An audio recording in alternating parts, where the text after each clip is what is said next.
Hello guys, welcome back to my channel. তো আগের এপিসোডের লাস্টে আমরা দেখেছিলাম যেখানে লিনসিয়াওয়ের চোখের চেকআপের জন্য ডক্টরকে নিয়ে এসেছিল, আর যাকে দেখে লিনসিয়াও ভয় তো পাচ্ছিল, বাট সে মুখে হাসি রেখে বলে, ভালোই করেছো তুমি ডক্টরকে নিয়ে এসেছো, আমিও ভাবছিলাম একবার ডক্টরের কাছে গিয়ে চেক আপ করিয়ে নিয়ে আসবো। লিদং বলে, বাট তোমাকে নার্ভাস কেন দেখাচ্ছে? সে বলে, নার্ভাস তো হওয়ারই কথা, যদি আমার চোখের আলো ফিরে আসে তাহলে আমার থেকে হ্যাপি হয়তো আর কেউ হবে না, বাট যদি না আসে আবারও সেই চোখের সামনে সারাক্ষণ অন্ধকারই জেগে থাকবে। আর যা শোনার পরও লিদং তাকে সন্দেহ নজরেই দেখে যাচ্ছিল। এরপর ডক্টর চেক আপ করা শুরু করে, আর এখানে যখনই তার চোখে লাইট পড়ে সে তার চোখ ফ্লিক করে, আর যা দেখে লিদং এর সন্দেহ আরো গভীর হয়ে যায়। বাট অবাক করার ব্যাপার এটাই ছিল, ডক্টর বলে তার এখনো চোখে যদি ফিরে আসেনি, আর আমার মনে হয় না কোনোদিন তা ফিরে আসবে। এবার তো শুধুমাত্র গডই কোনো চমৎকার করতে পারেন, তাই মিস্টার লিদং আমাকে এবার এখান থেকে যাওয়ার পারমিশন দিন। আর লিদংও ডক্টরের সাথে কথা বলার জন্য বাইরে চলে যায়। যখন কি লিনসিও ভাবছিল, আমি লিদংকে তো বোকা বানাতে পারি, বাট ডক্টরকে নয়, তাহলে ডক্টর আমার জন্য মিথ্যে কেন বললো? আর বাসার বাইরে লিদং ডক্টরকে একই কোশ্চেন করে যাচ্ছিল যে ডক্টর আপনি ঠিক করে চেক আপ করেছেন তো? আমার কেন জানি না বারবার মনে হয় যেন সে দেখতে পাচ্ছে। ডক্টর বলে, এটা আপনার ভুল ধারণা, কারণ সে সত্যিই দেখতে পায় না, কারণ আমি সায়েন্টিফিক টুল দিয়ে ভালো করে চেক আপ করেছি, তাই ভুল তো হতেই পারে না। আর এটা তো ভালো কথা যে সে দেখতে পাচ্ছে না, কারণ আপনিও তো এমনটাই চাইছিলেন। অ্যান্ড পর্দার আড়াল থেকে লিনসিয়াও তাদেরকে দেখছিল, আর যখনই ডক্টর সেখান থেকে চলে যায় লিদং পেছনে ঘুরে তাকায়, বাট ততক্ষণে লিনসিয়াও সেখান থেকে সরে যায়। আর আমরা এখানে একটি ড্রোন ক্যামেরাও দেখতে পাই। নেক্সট সিনে আমরা ডক্টরকে চ্যাংনুর সামনে বসে থাকতে দেখি, যিনি তাকে বলছিলেন, মিস লিনসিয়াওয়ের চেক আপ করার পর আমি জানতে পারি যে ওনার চোখে যদি ফিরে এসেছে, বাট তিনি তাও ব্লাইন্ড হওয়ার অ্যাক্টিং করছে। মনে হয় তিনি তার হাজব্যান্ডের আসল রূপটা জেনে গিয়েছে। আমারও লোকটিকে ঠিক সুবিধার মনে হয় না, কারণ সেও চায় তার ওয়াইফ ব্লাইন্ড থাকুক। কোন হাজব্যান্ড এমনটা চায় আপনি বলুন? চ্যাংনু বলে, ডক্টর আপনি এই ব্যাপারে কাউকে বলবেন না। এরপর ডক্টর সেখান থেকে চলে যায়, অ্যান্ড তার ল্যাপটপ খুলে যখন সে চেক করে, সে জানতে পারে ওই সময় লিনসিয়াও লুকিয়ে তাদেরকে দেখছিল। অ্যাকচুয়ালি ওই ড্রোন ক্যামেরাটি সেই ফিক্স করেছিল। আর তাকে দেখে ভাবে লিনসিয়াও এই সময় প্রবলেমে আছে, আর পুলিশকে না বলে আমি তার হেল্পও করতে পারবো না। তখন তার সেক্রেটারি এসে জানায়, ইন্সপেক্টর জু আপনার সাথে দেখা করতে এসেছেন। চ্যাংনু ইন্সপেক্টর জুর সাথে খুব ভালোভাবে কথা বলেন। ইন্সপেক্টর জু বলে আপনার ওয়াইফ কেমন আছে? কোনো কারণবশত আমাকে আবারও আপনার ওয়াইফের স্টেটমেন্ট নিতে হবে। যা শুনে চ্যাংনু একটু ঘাবড়ে যায় অ্যান্ড বলে, বেইচাকে তো আমি অন্য সিটিতে পাঠিয়েছি তার চেক আপ করানোর জন্য। আর ইন্সপেক্টর তাকে জিজ্ঞাসা করে, আচ্ছা তাহলে আপনি কেন তার সাথে গেলেন না? চ্যাংনু বলে, স্যার আপনিও না কি বলছেন? দেখতেই তো পাচ্ছেন প্রত্যেকদিন আমার ক্লিনিকে কত সার্জারি হয়, তাই এগুলো ছেড়ে আমি কি করে যাই বলুন তো? আর সেও ইন্সপেক্টর ছিল, তাই বলে, ওকে তুমি তোমার ওয়াইফকে ভিডিও কল লাগিয়ে দাও, আমি কথা বলে নেব। আর চ্যাংনু এবারে তাকে মানাও করতে পারে না, তাই সে কল তো করে, বাট তার ওয়াইফ কলই রিসিভ করে না। অ্যান্ড সে বলে, মনে হয় সে এখন রেস্ট নিচ্ছে, তাই আমি পরে আপনার সাথে কথা বলিয়ে দেবো। ইন্সপেক্টর জু বলে, ডোন্ট ওয়ারি, আমি এখানেই বসে ওয়েট করবো। নেক্সট সিনে আমরা ইউকাইকে দেখি, সে লিদং এর কাছে এসে বলে, কি হলো তোমাকে এত চিন্তিত কেন দেখাচ্ছে? লিদং বলে, জানি না আমার কেন এমনটা মনে হচ্ছে যে লিনসিও দেখতে পাচ্ছে, বাট সে আমার সামনে ব্লাইন্ড হওয়ার অ্যাক্টিং করছে। কাল আমাদেরকে তাকে শেয়ার হোল্ডার মিটিংয়েও নিয়ে যেতে হবে, তাই আমি ভয় পাচ্ছি সে সেখানে গিয়ে কিছু গোলমাল না করে দেয়, তাহলে তো আমার হাত থেকে সব কিছু বেরিয়ে যাবে। ইউকাই বলে, যদি এমনটা হয় তাহলে আমার কাছে একটি প্ল্যান আছে, যদি তুমি একটু স্যাক্রিফাইস করো তাহলে তা আমি বলতে পারি। লিদং বলে, যদি তোমার প্ল্যান আমার পছন্দ হয় তাহলে স্যাক্রিফাইস করতে ক্ষতি কি? আর ইউকাই তার কানে কানে প্ল্যান বলে, আর যা শুনে তার ফেসে একটি ইভিল স্মাইল ছিল। নেক্সট সিনে আমরা লিনসিয়াওকে দেখি, সে লিনের ব্যাপারে ভাবছিল যে সে ঠিক আছে, তো সে কোনো বিপদে পড়েনি, তো তাকে ইনভলভ করাই আমার ভুল হয়েছে। ও গড, সে যেন ঠিক থাকে। তখন সেখানে লিদং চলে আসে এন্ড বলে, হানি চলো আমি তোমাকে বাদ করিয়ে দিই।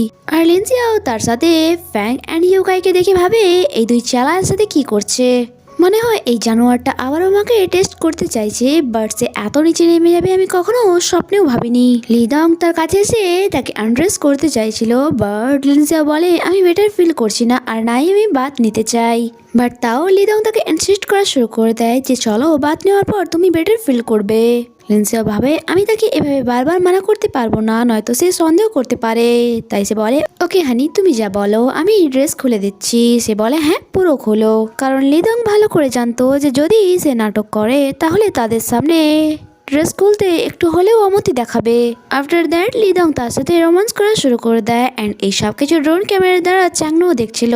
লিন্সি আর অনেক বেশি রাগ হচ্ছিল অ্যান্ড সে ভাবছিল শুধুমাত্র কাল পর্যন্ত আমাকে নিজের রাগের উপর কন্ট্রোল করতে হবে। একবার আমাকে শেয়ার হোল্ডার মিটিং এ যেতে দাও, তারপর আমি তোমাকে এমনভাবে এক্সপোজ করব সারা জীবনেও তুমি ব্যাকআপ করতে পারবে না।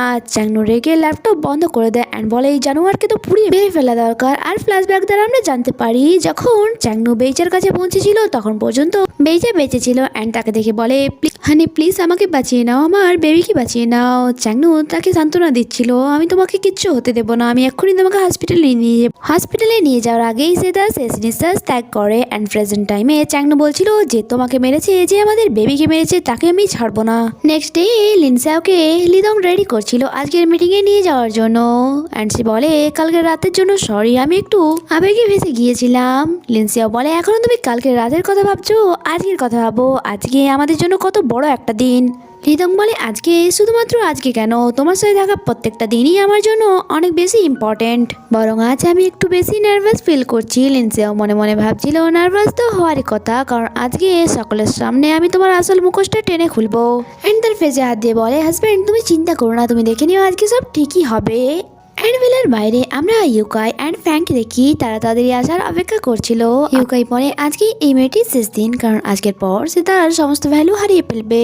যখন কি ফ্যাঙ্ক বলে এটা তোমার ভুল ধারণা, কারণ তুমি হয়তো ভুলে যাচ্ছ সে জিআইও গ্রুপের সিইও ছিল, তাই তাকে নাইট ক্লাবে যে কেউ পছন্দ করে নেবে, তাই তুমি তোমার কথা ভাবো। আর এটা বলে সে তাকে ভুল জায়গায় টাচ করে। ইউকাই তাকে বলে আমার থেকে দূরে থেকো, কারণ আমি শুধুমাত্র মিস্টার লিদং এর। ফ্যাঙ্ক এসে বলে লিদং এর কাছে তো অনেক অপশনই আছে, সে শুধুমাত্র তোমাকে ইউজ করছে, যখনই তার তোমার উপর থেকে ইন্টারেস্ট শেষ হয়ে যাবে সেও তোমাকে ছুড়ে ফেলে দেবে, তাই এখনো আমি তোমাকে অপশন দিচ্ছি, তার থেকে আমি শতগুণে বেটার তোমার জন্য, আমি তোমার খেয়াল রাখবো। ইউকাই বলে আমার টেস্ট এতটাও খারাপ হয়ে যায়নি যে আমি তোমাকে চুজ করবো।